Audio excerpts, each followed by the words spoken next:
Positive thinking is bullshit, and mindset work is a futile, overrated waste of time. Let me explain. Have you ever had something that you decided you were going to work towards, and whether it was making more money or creating a new relationship or improving your body, spending more time in the gym, but as time went on, you realized that no matter how bad you wanted the thing, you just couldn't really seem to make any progress? Now, I live in Canada, so we're going to use hockey as an example, obviously. Let's just say that Team A and Team B both have 5 players on the ice, and they are both roughly similar skill sets. You could say that this is going to be a fairly even matched game. Now, what happens if Team B brings an extra player out on the ice and now it's 6-on-5? You would say that they would have a competitive advantage. But what happens when Team B all of a sudden has 20 players on the ice, 50 players on the ice, 95 players on the ice? Even if the players on Team B were dumb as bricks and the players on Team A were incredibly skilled, it wouldn't really matter because Team A is just so vastly outnumbered. The reason I'm telling you this is that this is what happens when you try to override your subconscious program and your nervous system with positive thinking. If you want lasting change, you need to learn how to work at the root cause, the subconscious mind, and your nervous system.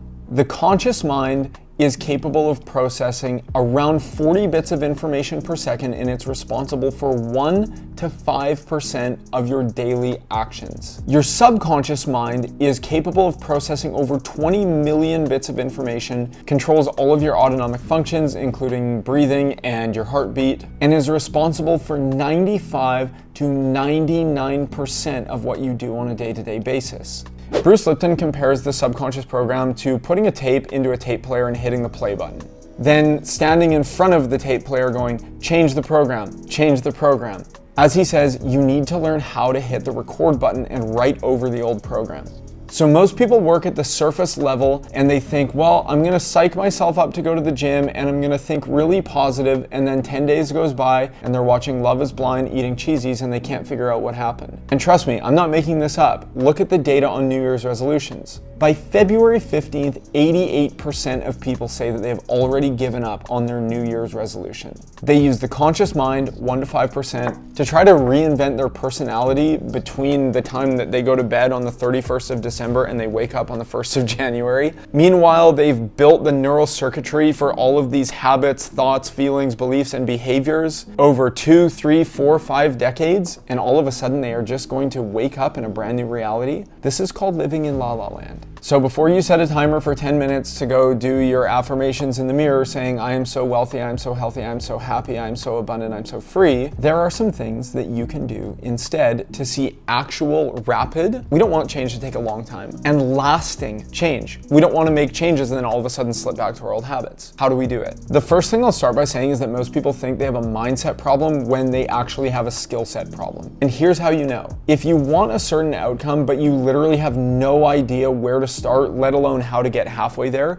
you probably just have some skills that you need to learn, and you need to put them into action over and over and over until your body can do it better than your mind. Now, if you know what you could or should do to get started, but you are still not doing it, then we have to look at what is actually driving this behavior. By the way, the fastest way to change a behavior is to not look at the behavior and say, how do I stop doing this? Go underneath the behavior to the root cause and start looking at the belief that is driving it in the first place. All behaviors stem from our core belief system. The first thing that you can do is the same thing you did when you learned how to drive a car. When I learned how to drive a car, I did not repeat to myself in the mirror, I'm a great driver, I'm a great driver. I got in the car and I hit the gas pedal. And thank God I did not run into anything. After practicing something over and over and over, eventually you just slip into unconscious memorization of whatever the activity is. Next thing you know, you could drive a stick shift, you can have a conversation, you could take a sip of your coffee, and you can change the song all without even needing to think about it. This is what we call unconscious competence. You've practiced it so many times that your body does it without any conscious interference. So instead of just feeling like you're broken and you need to do all this mindset work, just practice the skill over and over and over. Then what's going to happen is you're going to start to form a new belief. I'm 33 years old. I have a perfect driving record, so I could comfortably get in my car and say, yep, I'm a pretty good driver because I have the evidence to prove it. Now, if 100% of our belief system is formed by life experience, it's important to understand that while a lot of this took place in childhood, there are ways to get past that analytical mind and that conscious mind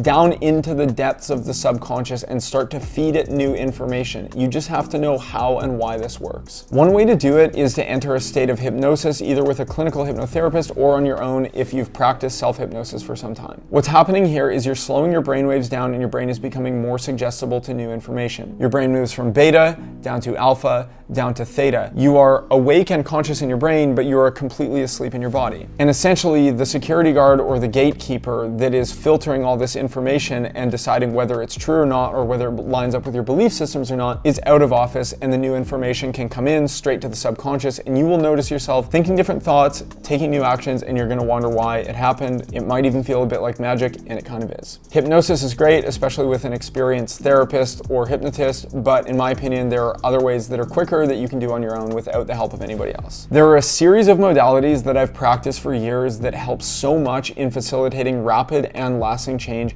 on a subconscious level. The first one is called EFT, or Emotional Freedom Techniques. I fell so deeply in love with this modality that I actually became a practitioner of this practice in 2019 because I just could not believe the speed and efficacy at which it worked. In fact, the first person I ever worked with had a lifelong phobia that was completely erased in 40 minutes, and we reversed over 30 years of insomnia in one session. EFT works with the subconscious mind and the body's meridian system to rebalance the body and move some of these beliefs out of the subconscious mind while being able to write over them with a new belief. There's a specific protocol that I use that involves muscle testing, deprogramming, and reprogramming. Maybe we'll make another video on that someday. A little bit too complicated to explain right now. Another great modality is meditation. I just know that if I skip my meditation in the morning, I am going to become so predictable and run so incredibly unconscious for the rest of the day that I dedicate that 30, 60, 90 minutes every single morning to getting my body off of autopilot. Some meditations are amazing, some of them are incredibly difficult, but as Dr. Joe Dispenza says, there's no such thing as a bad meditation. Every meditation is literally just overcoming the old self. In fact, sometimes in the meditations when your body won't sit still or you come up against a lot of negative thoughts or memories,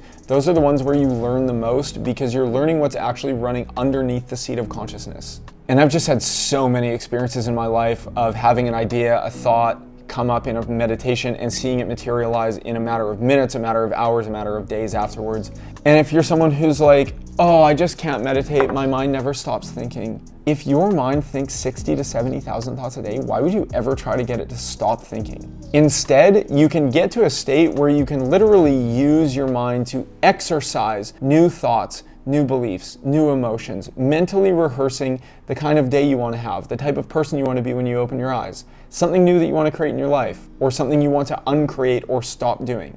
The subconscious mind is incredibly subjective. It has no idea that what is going on the screen of your mind is not happening right in front of you. Another great modality for reprogramming the subconscious mind and the nervous system is breathwork. In fact, I would say it's probably one of the fastest ones. I use breathwork every single day because the speed at which it can put you in a completely different state still continues to blow my mind every single time I do it. You could take someone who literally has no idea what they're doing, why they're doing it, they can pop some headphones in, be in a completely blissed out state in 5 to 10 minutes.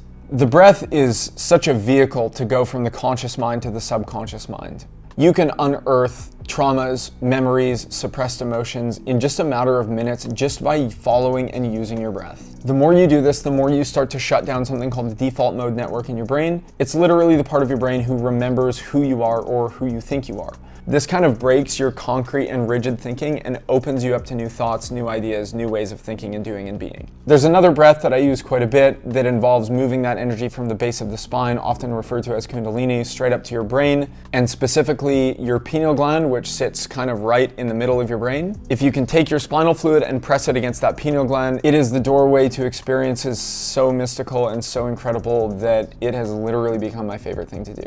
Now, a couple more that I work with a practitioner on are emotion code, body code, belief code, and psych K. She has no idea that I'm making this video right now, and instead of explaining them to you here, I'm just going to tell you that they work extremely fast and extremely well. Her name's Jocelyn, and I'm going to link her website right down below. And there we have it. I wasn't trying to rain on anybody's parade when I said positive thinking is a waste of time. And if you had to choose between having a negative outlook on life and a positive outlook on life, I would definitely choose the latter. But if the body's in a negative state and you're trying to use your brain to create a positive state, you're just gonna have to try really hard. If you like this video, you can grab my reading list right below here. It's 52 of my favorite books. There's no email opt-in or anything. I don't have any course or coaching program to sell you. I just wanted to make this video to add value to somebody's life today. And if you made it this far, it would mean a heck of a lot if you hit the subscribe button. I'll see you on the next one.